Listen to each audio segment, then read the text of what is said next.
الحمد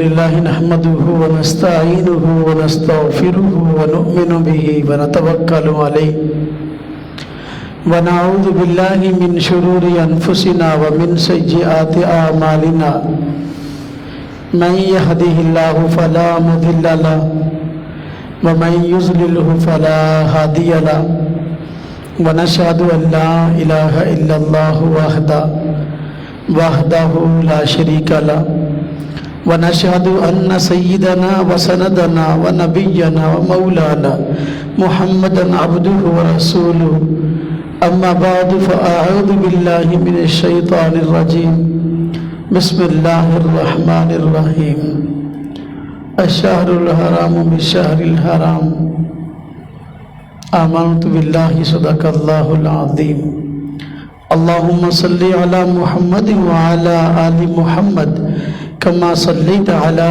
إبراهيم وعلى آل إبراهيم إنك حميد مجيد اللهم بارك على محمد وعلى آل محمد كما باركت على إبراهيم وعلى آل إبراهيم إنك حميد مجيد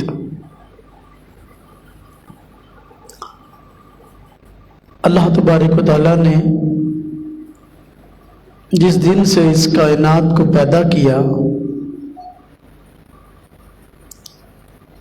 مہینوں کی تعداد اللہ تبارک و تعالیٰ نے 12 رکھی ہے۔ ان 12 مہینوں میں کچھ مہینے ایسے ہیں جو اپنی الگ خصوصیات رکھتے ہیں اور اللہ تبارک و تعالیٰ نے ان کے کچھ خاص فضائل رکھے ہیں۔ محرم الحرام کا مہینہ بھی اپنے اندر کئی خصوصیات رکھتا ہے۔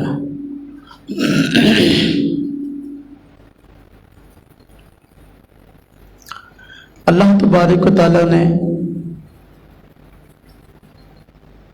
محرم کے مہینے کو حرمت والا مہینہ بتایا ہے، عزت والا مہینہ بتایا ہے۔ 4 مہینے ایسے ہیں کہ عرب والے لوگ ان مہینوں کی خاص طور پہ عزت اور قدر کیا کرتے تھے۔ اسلام نے بھی ان کی حرمت کو عزت کو باقی رکھا۔ ان میں ایک مہینہ رجب کا ہے اور 3 مہینے مسلسل ذکات، ذی الحج اور محرم۔ تو محرم کے مہینے میں اللہ تبارک و تعالیٰ نے یہ خصوصیت رکھی ہے کہ یہ مہینہ اللہ پاک کے ہاں عزت والے اور حرمت والے مہینوں میں سے ایک ہے۔ یہ مہینہ چونکہ عزت اور حرمت والا ہے تو اس کے اندر کام بھی ایسے ہونے چاہیے جو کہ اللہ تبارک و تعالیٰ کے ہاں مقبول ہوں۔ لیکن محرم کے مہینہ میں بہت سارے ایسے کام ہوتے ہیں جو منکرات ہیں، اللہ تبارک و تعالیٰ کو ناپسندیدہ ہیں، ناجائز اور حرام ہیں۔ محرم کے مہینے میں بہت سارے ایسے کام ہوتے ہیں، اس لیے اس بات کی ضرورت ہے کہ ہم سمجھیں محرم الحرام میں کون سے کام کرنے کے اور کون سے نہ کرنے کے ہیں۔ محرم کے مہینہ سے اسلامی سال کی ابتدا ہوتی ہے۔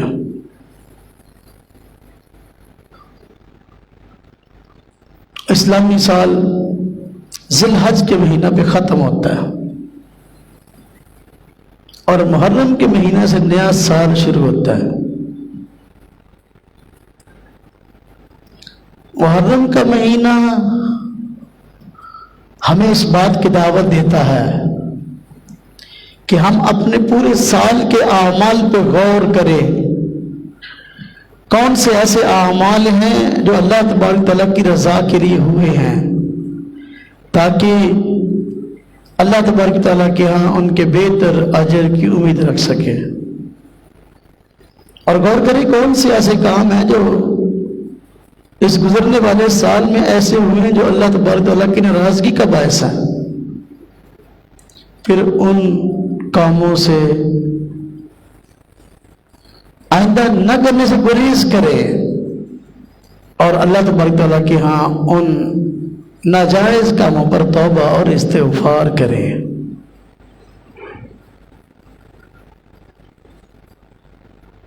بہت سارے کام ایسے ہوتے ہیں تو فی نفسی ہی ناجائز ہوتے ہیں، لیکن انسان ان کو اپنے لیے جائز سمجھتا ہے. تو جائز اور ناجائز ہونے کا معیار کیا ہے؟ یہ معیار نہیں کہ بندہ اس کو جائز ناجائز سمجھے، بلکہ کاموں کے جائز اور ناجائز ہونے کا معیار یہ ہے کہ اللہ تبارک تعالیٰ اس کو پسند اور ناپسند کرے.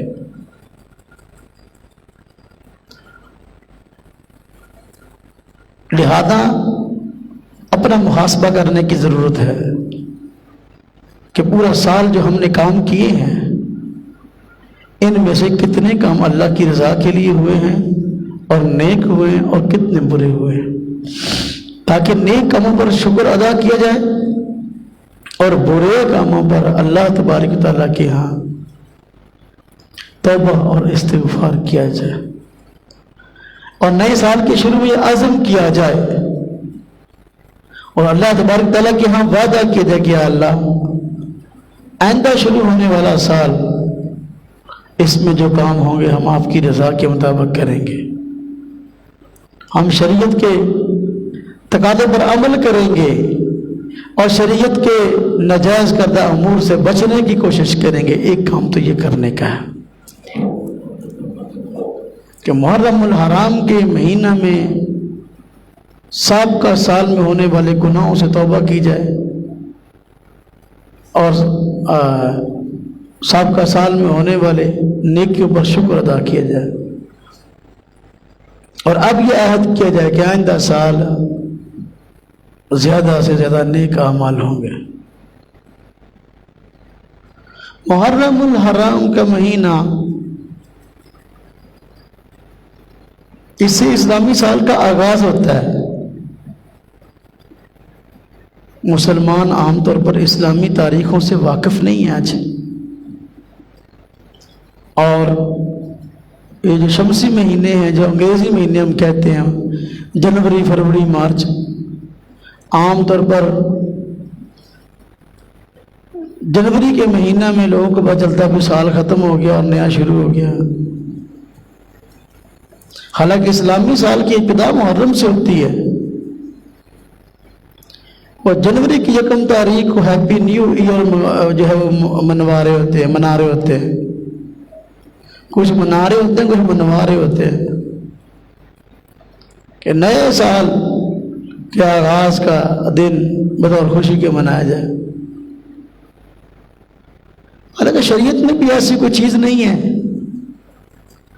کہ نئے سال کا جو پہلا دن ہے اس کو بطور تہوار کے منایا جائے، کوئی چیز نہیں ہے، غیر مسلموں سے آئی ہوئی رسومات ہے. باہر کیا مسلمان کو اس چیز کا ضرور علم ہونا چاہیے کہ ہماری تاریخ کیا ہے. ہمارے اسلامی تاریخ میں سال کا آغاز کس مہینے سے ہوتا ہے اس چیز کا پتہ ہونا چاہیے. محرم الحرام کے مہینہ میں بہت سارے کام ایسے ہیں جو کرنے کے ہیں، جس طرح کہ حضور نبی پاک صلی اللہ علیہ وسلم نے محرم الحرام کے مہینہ میں 9، 10 یا 10 اور 11 کو روزہ رکھنے کا اپنی امت کو حکم فرمایا. پس منظر اس کا یہ ہے کہ حضور نبی پاک صلی اللہ علیہ وسلم مدینہ طیبہ تشریف لائے، دیکھا تو یہودی 10 محرم کا روزہ رکھ رہے ہیں.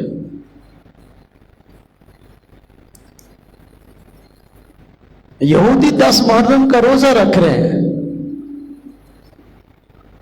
تو پوچھا کیوں روزہ رکھتے ہو؟ کہنے لگے کہ ہم حضرت موسیٰ کو ماننے والے ہیں، تو حضرت موسیٰ کو فرعون سے 10 محرم کو نجات ملی تھی، اس لیے بطور شکرانے اور خوشی کے ہم اس دن کا روزہ رکھتے ہیں۔ حضور نبی پاک صلی اللہ علیہ وسلم نے صحابہ کرام کو فرمایا ہم حضرت موسیٰ سے زیادہ محبت کرنے والے ہیں ان لوگوں کی بنسبت، لہذا تم بھی 10 محرم کا روزہ رکھا کرو، لیکن 10 محرم کے روزے کے ساتھ ایک روزہ اور بڑھا لو، یا 9 کا ساتھ رکھ لیا کرو یا 11 کا رکھ لیا کرو، تاکہ ان لوگوں کے ساتھ کلیتاً ہماری مشابہت نہ ہو۔ تو لہذا محرم کے مہینہ میں 10 محرم کا روزہ رکھنا چاہیے، اس کے ساتھ ایک روزے کا اور اضافہ کرنا چاہیے، 9 کا یا 11 کا۔ لوگوں نے 9 اور 10 محرم کے دن کھانے پینے کے دن سمجھے ہوئے ہیں، اس دن جو ہے خوب کھاؤ خوب کھلاؤ، حالانکہ حضور نبی پاک صلی اللہ علیہ وسلم کی سنت یہ ہے، آپ کا طریقہ یہ کہ 9 اور 10 کو روزہ رکھا جائے۔ اگرچہ روزہ یہ فرض نہیں ہے لیکن بار کے رکھیں گے تو اجر اور ثواب زیادہ ہے۔ تو محرم الحرام کے مہینہ میں 9 اور 10 کا 10 اور 11 کا روزہ رکھنا چاہیے، یہ کرنے کے کاموں میں سے ایک اہم کام ہے۔ بہت سے لوگ سمجھتے ہیں کہ محرم کے مہینہ کی اہمیت جو ہے صرف واقعہ کربلا کی وجہ سے ہے، کہ واقعہ کربلا کا حادثہ پیش آیا، حضرت سیدنا حسین رضی اللہ عنہ ان کے اہل خانہ شہید ہوئے۔ واقعی یہ تاریخ کا ایک المناک واقعہ ہے، اس سے انکار نہیں ہے، لیکن محرم کے مہینے کی خاص اہمیت محض اس وجہ سے نہیں ہے، بلکہ تاریخ میں بڑے بڑے واقعات ایسے گزرے ہیں جو محرم الحرام کے مہینے میں پیش آئے، لیکن پھر بھی محرم کی اہمیت کو اس خاص واقعے سے نہیں جوڑا گیا۔ تو محرم الحرام کی اہمیت اور فضیلت کا معاملہ کسی خاص واقعے سے جڑا ہوا نہیں ہے، بلکہ اس کی اپنی اہمیت اور خصوصیت اور فضیلت ہے۔ محرم الحرام کے مہینہ میں کئی لوگ یہ کام کرتے ہیں کہ جن لوگوں کو صحابہ کرام سے عقیدت نہیں ہے، شیعہ حضرات، وہ پیٹتے ہیں، جلوس نکالتے ہیں، اس میں خلاف شرع کام کرتے ہیں، اس میں جا کر بڑا بھاگ بھاگ کے شرکت کرتے ہیں شیعوں کی مجلسوں میں اور ان کے جلوسوں میں۔ تو سنی لوگوں کو یہ جائز نہیں ہے کہ ایسا کام کریں، ان کے ساتھ ملیں گے، ان کی مجالس میں جائیں گے تو سوائے نحوست کی اور کیا حاصل ہوگا؟ وہ جتنے کام کرتے ہیں سارے ناجائز ہیں۔ وہ محرم کے مہینے میں پیٹتے ہیں، یہ پیٹنا شریعت میں کہاں ہے؟ افسوس اور غم یہ تو بلا شبہ انسان کو ہوتا ہے، لیکن بعض لوگوں نے 9-10 محرم کو مستقل طور پر افسوس کا دن بنا لیا ہے۔ حضرات اہل بیت شہید ہوئے ہیں اور شہادت مومن کا مقصود ہے، اور وہ حضرات اللہ کے دین کی خاطر قربانی دے کر اپنے مقصود کو پہنچ چکے، اب خام خواہی ان پر ماتم کرنا یہ ٹھیک نہیں ہے۔ یہ محض اپنے فرقے کی مشہوری کے لیے یا اپنے چند مقاصد کو پروان چڑھانے کے لیے ایک کام ہو رہا ہے۔ کوئی بھی فوت ہو جائے تو افسوس 3 دن تک ہے، اس کے بعد افسوس نہیں ہے، لیکن ہر سال محرم کے مہینے کو افسوس کا مہینہ بنانا یہ کیا معاملہ ہے؟ اس میں کوئی شک نہیں کہ یہ واقعہ المناک ہے اور قابل افسوس ہے، لیکن اس کو بطور تہوار کی اس طرح بنانا یہ اس کی کوئی شرعی حیثیت نہیں ہے۔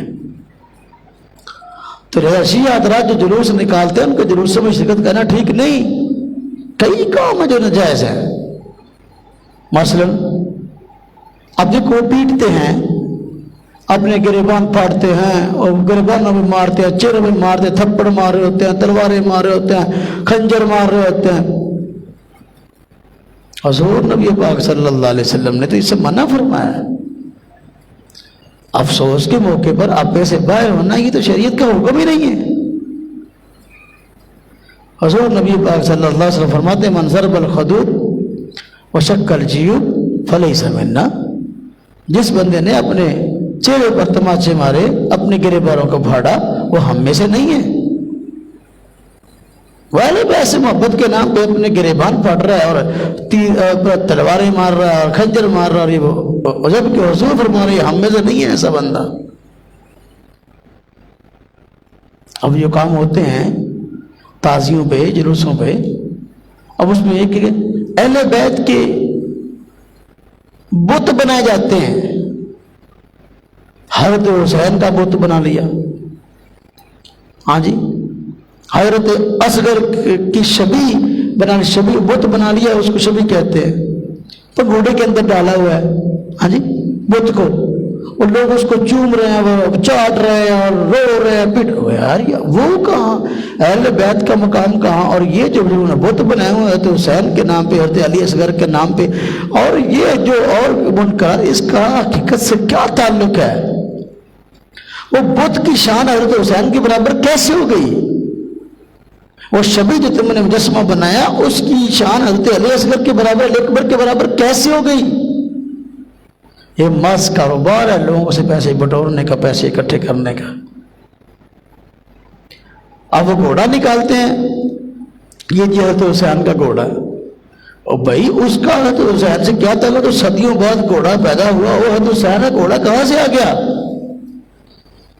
ہاں جی، حضرت حسین کا گھوڑا تو وہ جس پر وہ خود سوار تھے، وہ گھوڑا تھا۔ اس گھوڑے کو کیا نسبت اس گھوڑے کے ساتھ؟ اب عورتیں اس کے نیچے سے گزر رہی ہیں، ہاں جی، برکت کے طور پر، اور جو ہے وہ وہاں کھانے کی چیزیں پھینکی جا رہی ہیں، کوئی چینی پھینک رہا ہے، کوئی دالیں پھینک رہا ہے، کوئی ٹافیاں پھینک رہا ہے، کوئی اور نذرانے پیسے ڈال رہے ہیں گھوڑے کے نیچے۔ وہ گھوڑا متورک کہاں سے ہو گیا جو صدیوں بعد پیدا ہوا؟ اس کو تو حسین سے کوئی تعلق ہی نہیں ہے۔ یہ محض پیسہ اکٹھا کرنے کے لیے ایسا معاملہ۔ اور جو شربت تقسیم کرتے ہیں محرم کے مہینے میں شیعہ حضرات، وہ پہلے گھوڑے کو پلاتے ہیں پھر بندوں کو پلاتے ہیں، گھوڑے جھوٹا صاحب نہ بلاندے۔ حضرات نے یہ بھی بتایا کئی طرح کی گندی حرکتیں ہیں جو وہ ان چیزوں کے ساتھ کرتے ہیں، جو ان چیزوں کو تقسیم کرتے ہیں، شربت ہے، چاول ہے، جو وہ تقسیم کرتے ہیں اس کے اندر تھوکتے ہیں۔ حضرت نے کہا پیشاب ڈالتے ہیں اس کے اندر، پھر وہ ہمیں تقسیم کرتے ہیں، بڑے شوق سے کھا رہے ہوتے ہیں۔ تو میرے بھائیوں بعض چیزیں غور کرنے کی ہیں۔ اپنا اہل بیت کے بتوں کا بنایا جانا یہ تو شرک ہے۔ وہ گھوڑے کے آگے سجدے کر رہے ہوتے ہیں، یہ شرک ہے۔ اس گھوڑے کیا اوقات ہے؟ حضرت حسین سے کیا نسبت ہے؟ اس کو سجدے کر رہے ہیں، شرک ہے۔ انسان کو سجدہ کرنے کی ضرورت نے اجازت نہیں دی تو گھوڑے کو سجدہ کرنے کی ضرورت نے اجازت دے دی۔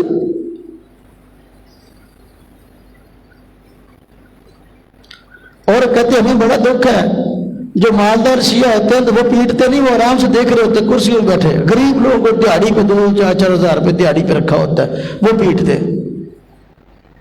اگر تمہارے تو بھی عشق ہے اور یہ کوئی کمنے کام ہے تو سرمایہ دار کیوں نہیں پیٹتے بھائی؟ گورا باپ بیچاروں کو اکٹھا کر کے جو ہے 2-4 ہزار کا لالچ دے کر جو ہے ان کو کہتے تم پیٹو، تم مارو خنجر اپنے۔ ہاں جی، یہ شریعت کا کہاں کا حکم ہے؟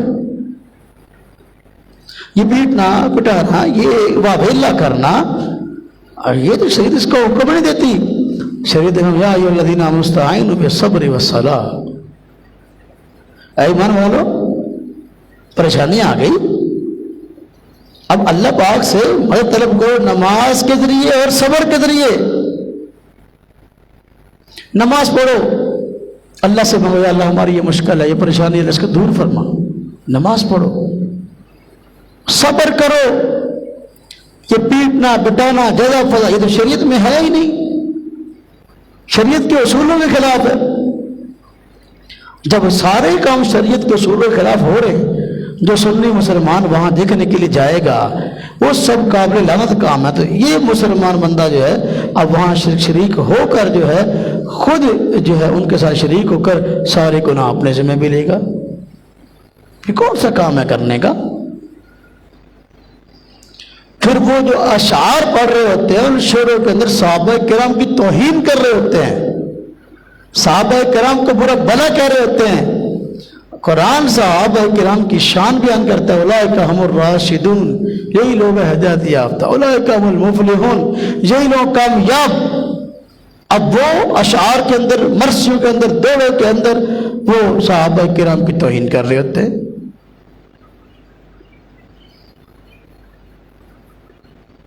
آج کل یہ رواج چل پڑا، جو محرم شروع ہوتا ہے تو گاڑیوں رکشوں والے بھی جو ہے نا مرثی کے لگا لیتے ہیں، وہ شیعوں کے پڑے ہوئے ہوتے ہیں، سنیوں کا اس سے تعلق ہی نہیں۔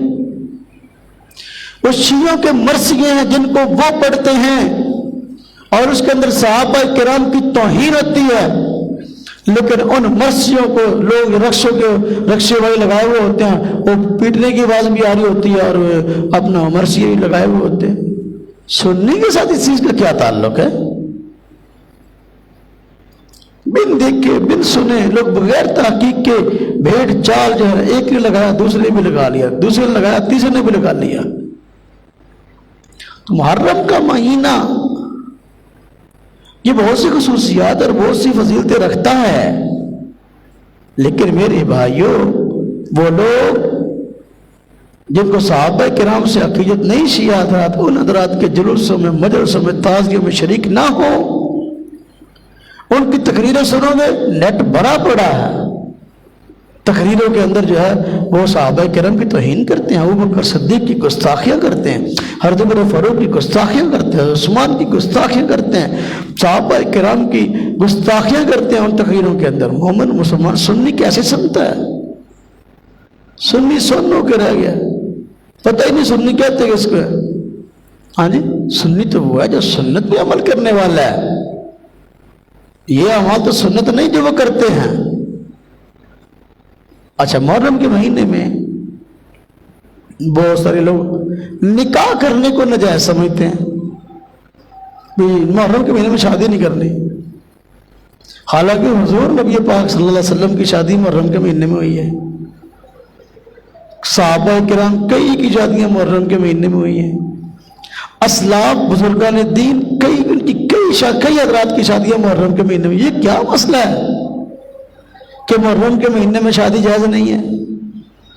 اگر یہ کوئی شرعی مسئلہ ہوتا تو حضور کی شادی محرم کے مہینے میں نہ ہوتی، صحابہ کرام کی شادیاں محرم کے مہینے میں نہ ہوتی، اہل بیت کی کئی کی شادیاں محرم کے مہینے میں ہوئی ہیں، پھر کیسے شادیاں ہوتی؟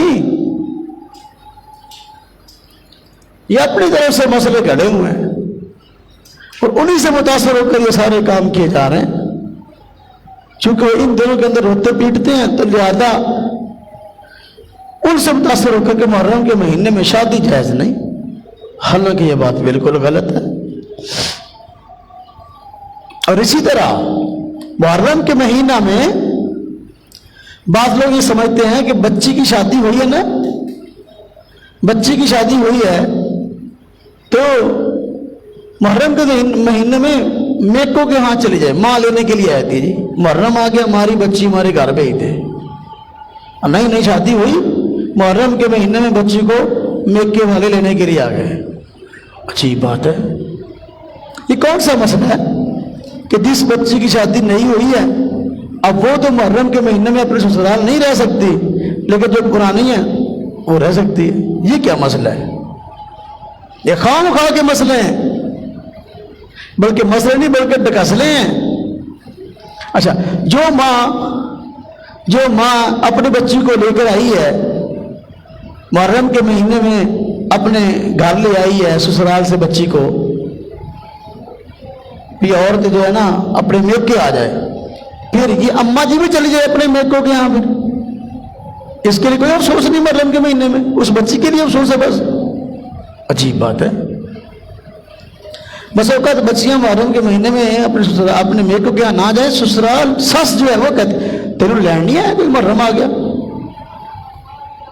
بھائی، اچھا اس کو تو لینے کے لیے کوئی نہ کوئی آنا چاہیے، تجھے کوئی لینے کے لیے آیا؟ ساس کو چاہیے، ساس کو چاہیے، وہ بھی چلی جائے اپنے میکوں کے یہاں، یہ کوئی شرعی مسئلہ نہیں ہے، یہ خام خواہ لوگوں نے مسئلے گھڑ لیے ہیں۔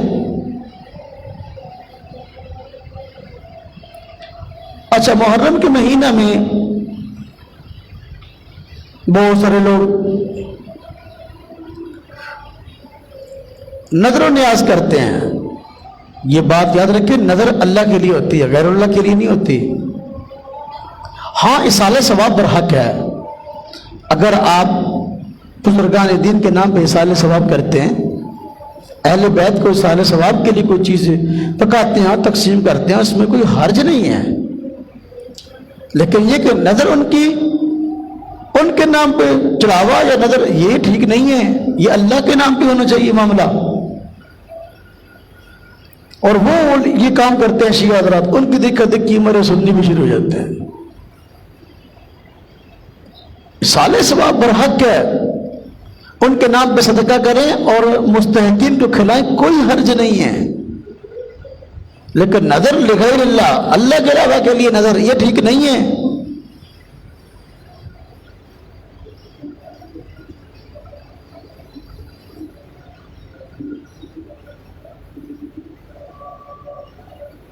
اب دیکھیں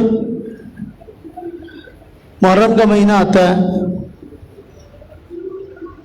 تو چیزیں تقسیم ہوتی ہیں، دودھ تقسیم ہو رہا ہے، کھانا تقسیم ہو رہا ہے، فلاں. کسی نے صالح ثواب کے لیے، اہل بیت کے صالح ثواب کے لیے کچھ تقسیم کرنی ہے تو کر سکتا ہے، لیکن اس کے بھی آداب کا خیال رکھنا چاہیے. کھانے پینے کی چیزیں کسی کو کھلانی ہے تو اکرام کے ساتھ دسترخوان لگا کے بٹھا کے عزت اکرام کے ساتھ کھلائیں. بعض لوگ لائن لگا کر بانٹ رہے ہوتے ہیں، مینو دئی مینو دئی مینو دئی. اور صورتحال یہ ہوتی ہے، چھینا جپٹی کے اندر آدھا کھانا نیچے ضائع ہوتا ہے، پاؤں کے نیچے آتا ہے، آدھا کسی کے منہ میں جاتا ہے. یہ طریقہ نہیں ہے. آپ کسی کو کھانا کھلانا چاہتے ہیں، کوئی چیز پلانا چاہتے ہیں، بٹھا کے پلائیں، بٹھا کے کھلائیں. اور قبرستان کے اندر بڑا رش ہوتا ہے 10 محرم کو، وہاں لوگ چیز تقسیم کر رہے ہوتے ہیں.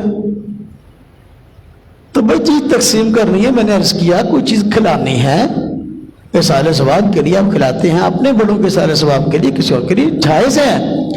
لیکن کھانے پینے کی چیزیں کھڑے ہو کر نہیں کھانی چاہیے.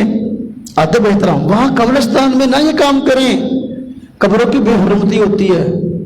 اب ادھر نان تقسیم ہو رہے ہیں، ادھر حلیم تقسیم ہو رہا ہے، ادھر بدانہ تقسیم ہو رہا ہے، ادھر چاول تقسیم ہو رہے ہیں. لوگ اچھے خاصے بھاگ رہے ہیں، عورتیں قبروں کے اوپر سے بھاگ رہی ہیں قبروں کی بے حرمتی کرتی ہوئی. ہاں جی، وہاں جو ہے نا وہ رزق کی بے حرمتی بھی ہو رہی ہے، قبروں کی بے حرمتی بھی ہو رہی ہے. ٹھیک نہیں ہے.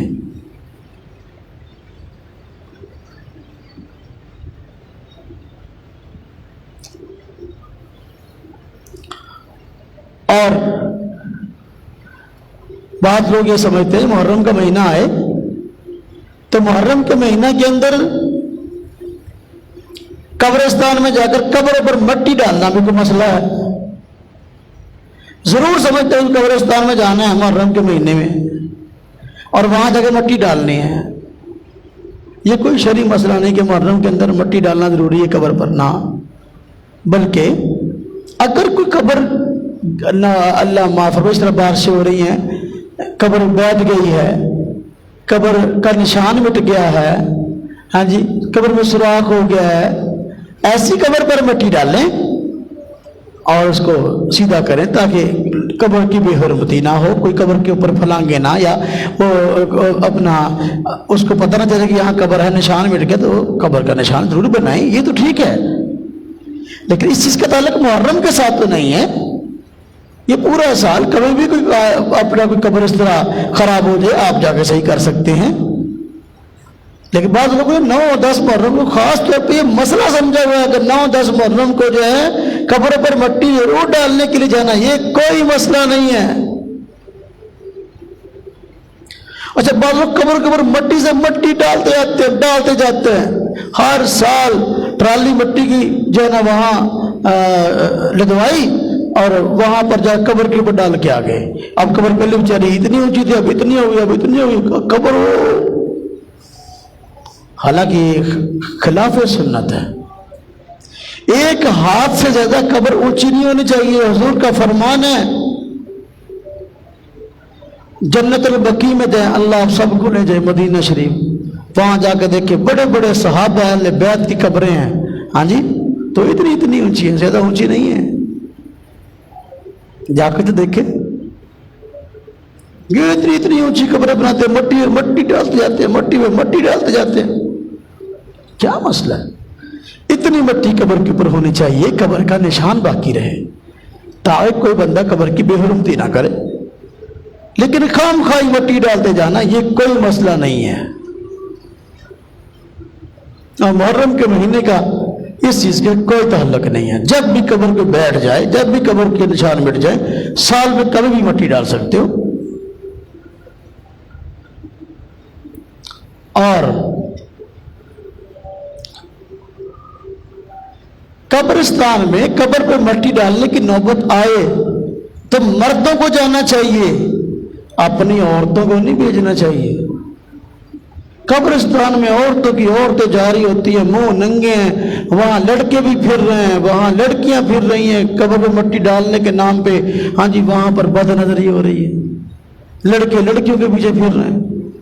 حالانکہ قبرستان یہ تو عبرت کی جگہ ہے، قبرستان یہ تو موت کے یاد آنے کی جگہ ہے، قبرستان یہ تو گناہوں کے چھوڑنے کی جگہ ہے، لیکن یہاں پر مٹی ڈالنے کے بہانے عورتیں دڑا دڑ آ رہی ہوتی، ٹولیاں کی ٹولیاں آ رہی ہیں، منہ ننگے کیے ہوئے ہیں، اور وہاں پر لڑکے بھی پھر رہے ہیں، بد نظری ہو رہی ہے۔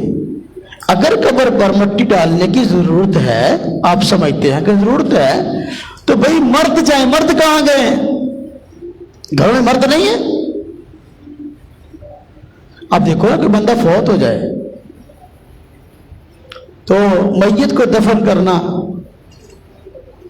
جنازہ پڑھنا، قبر کھودنا، مٹی ڈالنا، یہ کس کا کام ہے؟ مردوں کا یا عورتوں کا؟ عورتوں کو تو کام نہیں ہے یہ۔ عورت کے لیے کم نہیں کہ جنازہ پڑھنے کے لیے جائے، میت کو دفن کرنے کے لیے جائے، قبر کھودنے کے لیے جائے، مٹی ڈالنے کے لیے جائے۔ جب بندہ تازہ فوت ہوتا ہے اس وقت تو مسئلہ نہیں ہے، لیکن بعد میں قبر بیٹھ گئی یا قبر میں سراخ ہو گئی، اب مٹی ڈالنے کے لیے جو ہے وہ عورتیں جا رہی، یہ کیوں ہے؟ مرد کیوں نہیں جاتے؟ مٹی ڈالنے کے لیے مردوں کو جانا چاہیے، عورتوں کو نہیں جانا چاہیے۔ یہ بہت خطرناک کام ہے۔ عبرت والی جگہ پر بے حیائی کا دروازہ کھل جاتا ہے، عبرت والی جگہ پر گناہوں کا پھاٹک کھل جاتا ہے۔ قبرستان میں پورا سال اتنے گناہ نہیں ہوتے جتنا ایک دن میں 9-10 محرم کو وہاں اتنے گناہ ہو جاتے ہیں عورتوں کے جانے کی وجہ سے۔ لہذا 9-10 محرم کو اگر کسی کوئی مجبوری سمجھتا ہے اپنی کہ میں مٹی ڈالنے کے لیے جاؤں تو مرد جائے، وگرنہ یہ کوئی شرعی مسئلہ نہیں کہ 9-10 محرم کو ضرور مٹی ڈالنی ہے۔ پورا سال فوت شدہ بندہ یاد نہیں آتا، 9-10 محرم کو یاد آ گیا، اچھی بات ہے۔ اور اللہ کے بندہ اس کو خاص مٹی کی ضرورت نہیں ہے، اس کو تمہاری طرف سے اچھے اعمال کی ضرورت ہے۔ حدیث پاک میں آتا ہے جو بڑے والدین وغیرہ فوت ہو جائیں، زندوں کے اعمال فوت شدہ حضرات کو پیش کیے جاتے ہیں، اگر اچھے اعمال تو وہ خوش ہوتے ہیں، اگر برے اعمال تو وہ ناراض ہوتے ہیں۔ تو زندوں کو چاہیے اچھے اعمال کریں تاکہ ان کو اچھی خوشخبریاں ملیں، یہ تو ہے کرنے ہیں کام، یا ان کے لیے صالح ثواب کریں، اس کی تو ان کو ضرورت ہے، ان کو مٹی کیا ضرورت ہے؟ اچھا، اس کے اوپر جا کر جو اگربتی لگاتے ہیں قبر کے اوپر، اس کو اگربتی خوشبو کی ضرورت ہے؟ حضور نبی پاک صلی اللہ علیہ وسلم کا فرمان ہے قبر یا جنت کے باغوں میں سے ایک باغ ہے یا دوزخ کے گڑھوں میں سے ایک گڑھا ہے۔ اب اگر بندہ نیک ہے، اللہ پاک کے نبی صلی اللہ علیہ وسلم فرماتے ہیں کہ نیک بندے کے لیے قبر میں جنت سے کھڑکی کھل جاتی ہے، جنت کی خوشبوئیں، جنت کی نعمتیں، فوت ہونے والا اس سے لطف اندوز ہو رہا ہوتا ہے۔ اب جس کو جنت کی خوشبوئیں مل رہی ہیں اس کو یہ دنیا کی اگربتی کی ضرورت ہے اوپر لگا کے آؤ؟ نہیں۔ اچھا، اللہ نہ کرے اگر اپنی بدعمالیوں کی وجہ سے وہ پکڑا گیا، اس کو عذاب ہو رہا ہے، تو اندر قبر میں عذاب ہو رہا ہے، اوپر آپ اگر بتی لگا دیں گے فائدہ ہوگا؟ تو میرے بھائیو، فوت شدگان کو اگر بتی کی ضرورت نہیں ہے، فوت شدگان کو اصالہ ثواب کریں، قرآن کریم کی تلاوت کر کے ان کو ثواب کریں، تسبیحات پڑھ کے ان کو اصالہ ثواب کریں، درود شریف پڑھ کے ان کو اصالہ ثواب پڑھے، آپ اچھے اعمال ان کی طرف سے صدقہ کر کے ان کو اصالہ ثواب کریں۔ یہ تو کرنے کے کام ہے۔ اصالہ ثواب سمجھتے ہیں؟ اصالہ ثواب کا مطلب ہوتا ہے، سمجھیں، بندہ نیکی کرے اور اس کا بدلہ خود چاہے، یہ ثواب ہے۔ قرآن پاک پڑھا، اب قرآن پاک کے تلاوت میں ہر حرف کے بدلے 10 نیکیاں ملتی ہیں، تو بندہ چاہے کہ بھئی جو میں نے قرآن پاک کی تلاوت کی ہے اس کی نیکیاں مجھے ملیں، تو یہ ثواب ہے۔ اب بندہ نیت کر لے، بھئی یہ جو نیکیاں مجھے ملنی تھی قرآن پاک کی تلاوت کی، یہ میرے فوت شدہ فلاں بزرگ کو، والد کو، والدہ کو، دادے کو، دادی کو، ان کو ملے، یہ اصالہ ثواب ہے۔ بندہ نیکی کرے بدلہ خود چاہے تو ثواب ہے، نیکی کرے بدلہ دوسرے کو منتقل کرے، یہ اصالہ ثواب ہے۔ تو فوت شدگان کو ہمارے اصالہ ثواب کی ضرورت ہے، لیکن میرے بھائیوں، فوت شدگان کو یہ جو اگربتی جا کے لگاتے ہیں اس کی ضرورت نہیں ہے، اس کی خوشبو نیچے اندر نہیں پہنچتی۔ ہاں، آپ کے نیک اعمال کا بدلہ پہنچے گا، آپ تلاوت کریں، تسبیحات کریں، درود شریف پڑھیں، آپ ان کے نام کا صدقہ کریں، اس کا اجر پہنچے گا۔ سال بعد قبر پہ مٹی ڈال کے آگے سمجھے والدین کا حق ادا کر دی، اس کا کیا معاملہ؟ اس سے قبر میں مٹی ڈالنے کی ضرورت ہے تو ڈالیں، نہیں ضرورت ہے، کوئی رسم ہے یہ 9-10 محرم کو مٹی ڈالنا، رسومات کا اسلام سے کوئی تعلق نہیں ہے۔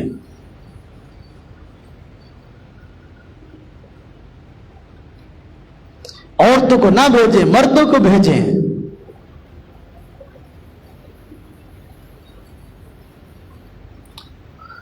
ایک حدیث میں حضور نبی پاک صلی اللہ علیہ وسلم نے فرمایا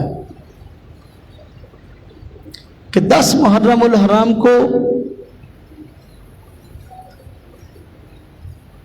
اپنے اہل و عیال پر کھانے پینے کی وسعت کرو۔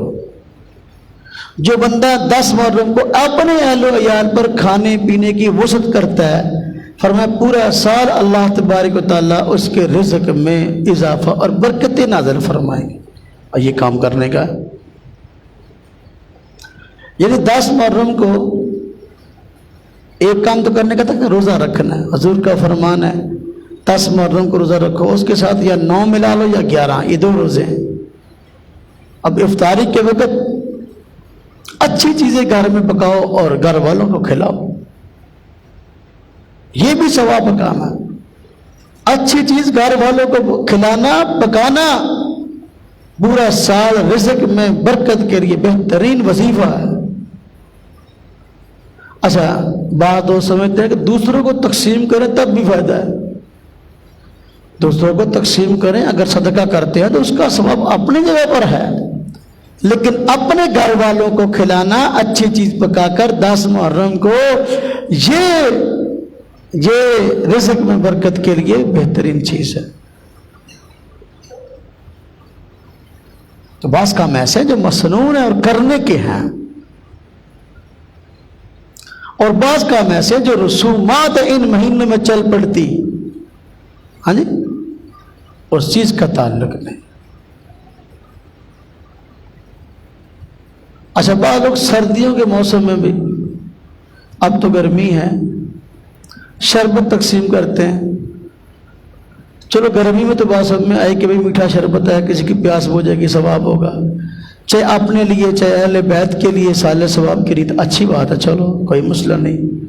تو بعض لوگ سمجھتے ہیں کہ سردی کے موسم میں بھی یہ کام کرنا ہے، اور سردی کے موسم میں یہ کام شربت پلا رہے ہیں۔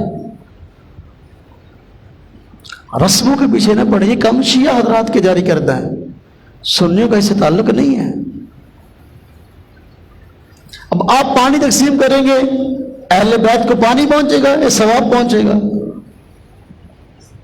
شیعہ سمجھتے ہیں وہ چیزیں پہنچتی ہیں، ہم کہتے ہیں نہیں، ثواب پہنچتا ہے۔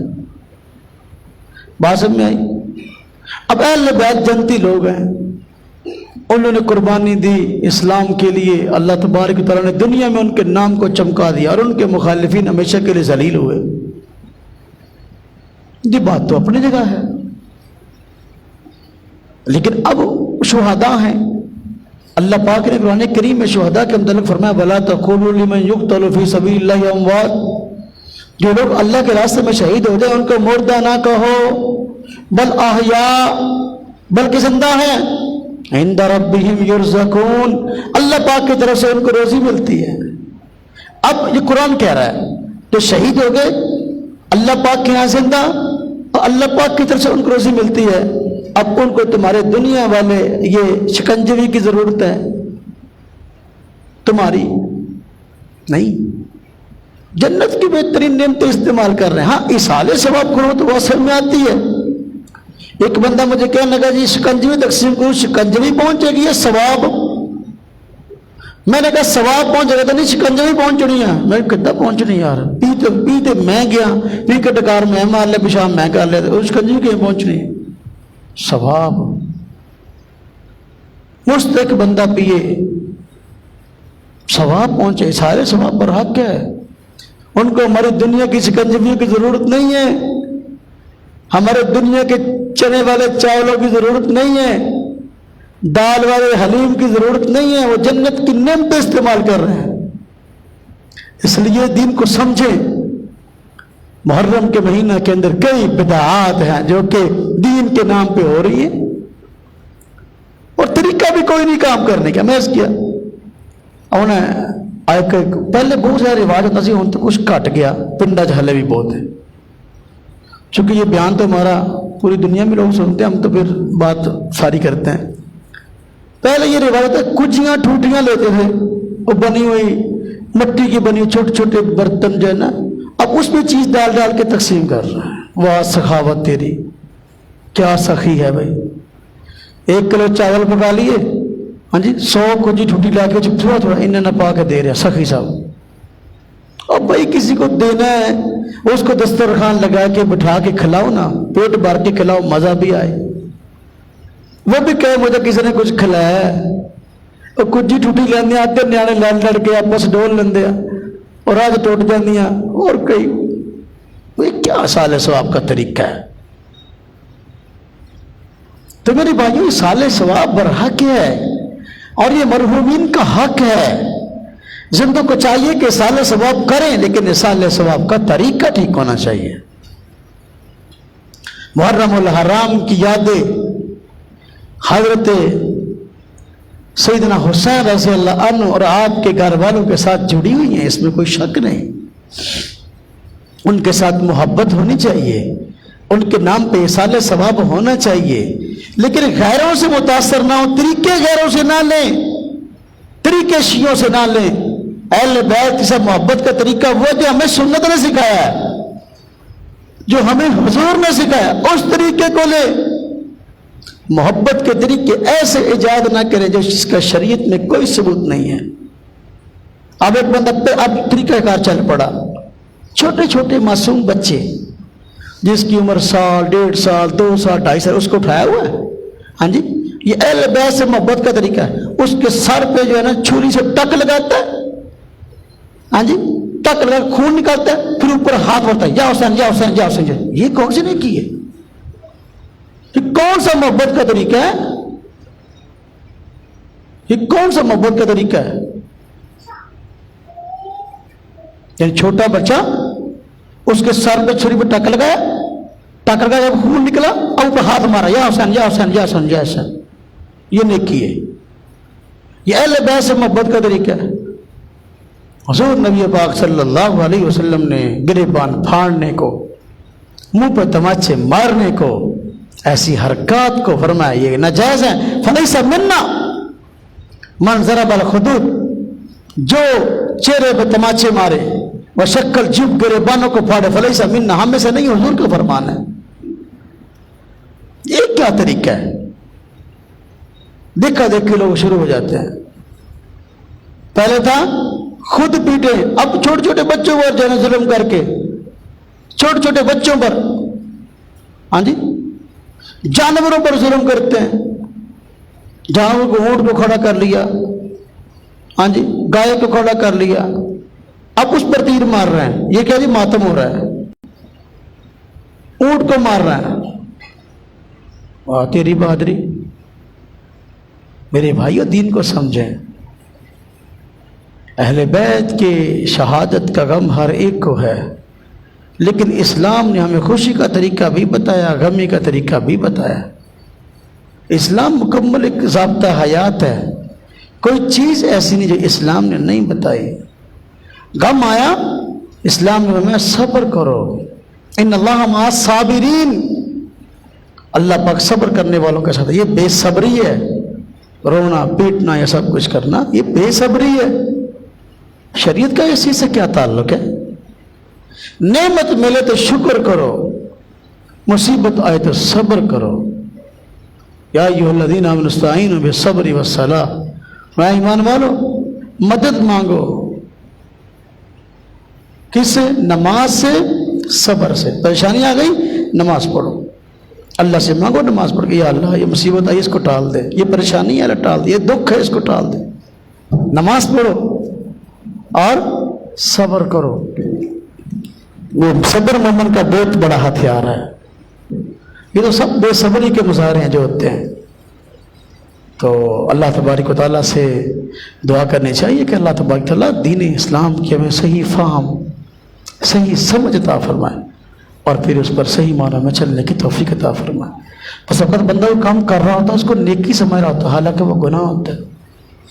تو بھائی نیکی بھی وہ کریں جس کا نیکی ہونا مسلم ہے، جس کے کرنے کا ثواب پکا ہے، اس میں دوسری رائے نہیں ہے، رسم و رواج کے پیچھے نہ پڑے۔ وآخر دعوانا ان الحمد للہ۔